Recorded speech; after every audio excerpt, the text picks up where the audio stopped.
मुख्यमंत्र्यांनी त्याबाबत कारवाई सुद्धा केलेली आहे आणि ज्यांनी माझ्यावर आरोप केलेत मला त्यांना एवढंच सांगायचं आहे की हे प्रकरण आल्यानंतर तुम्ही ज्या बाईट देताय, तुम्ही ज्या पद्धतीनं आंदोलनं करताय ते आंदोलनं किंवा याच्या श्रेयच जे आहे ते मला जातं. मीच ते प्रकरण जे आहे ते बाहेर काढण्यासाठी जे आहे ते मुख्यमंत्र्यांपर्यंत, पोलिसांपर्यंत जी लोक आलेली होती पेनड्राईव्ह घेऊन त्यांना पोहोचवण्याचं काम केलेलं आहे. मागील वर्षी मार्च महिन्यामध्ये जेव्हा एका वृत्तपत्राला ही बातमी आली त्यावेळेला त्या संपादकांनी मला कॉल केलेला होता आणि त्यावेळेला पेनड्राईव्ह अजून आलेले नव्हते आणि बातमी प्रसिद्ध झाल्यामुळे पेनड्राईव्ह येण्यास अडचणी निर्माण झाल्या. ते पेनड्राईव्ह जे आहेत ते आता 5 मार्च 2026ला माझ्याकडे प्राप्त झाले होते. काही पेनड्राईव्ह मधले व्हिडिओ मी पाहिलेले आहेत आणि ते अत्यंत गंभीर होते, परंतु अशोक खरात हा परदेशात पळून जाण्याच्या तयारीत होता आणि म्हणूनच ती पत्रकार परिषद घेण्या संदर्भामध्ये मी सांगितलं की घेण्यापेक्षा किंवा आपण प्रसिद्धीला येण्यापेक्षा हे प्रकरण मार्गी लावणं गरजेचं आहे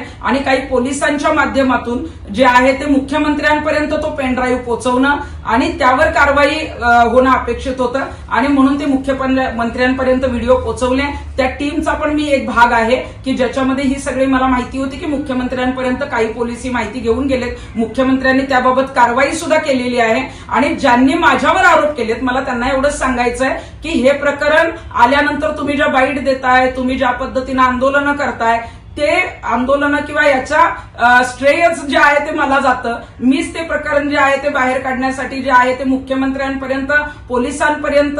जी लोक आलेली होती पेनड्राईव्ह घेऊन त्यांना पोहोचवण्याचं काम केलेलं आहे आणि एवढ्या नीच पातळीला म्हणजे अशोक खरात बरोबर सेटलमेंट किंवा त्याच्याशी बोलण्या एवढ्या नीच पातळीला जाणाऱ्यातली मी कार्यकर्ती नाही, मी चळवळीतली कार्यकर्ती आहे, प्रामाणिक कार्यकर्ती आहे आणि तुमच्यासारख्या राजकारणी महिलांवर विश्वास नसतो म्हणून हे लोक माझ्याकडे येतात आणि माझ्याकडे हे लोक आले म्हणून तुमच्या पोटात दुखतंय. पण आता या गोष्टी ज्या आहेत, यातली जी प्रकरणं आहेत, अजून काय काय कंगोरे आहेत ते मी लवकरच बाहेर काढणार आहे आणि एवढ्या नीच पातळीवर जाण्याची मला गरज नाही. एवढ्या नीच पातळीवर जाणारी मी असते तर मी 10 वर्षापूर्वीच राजकारणात गेले असते.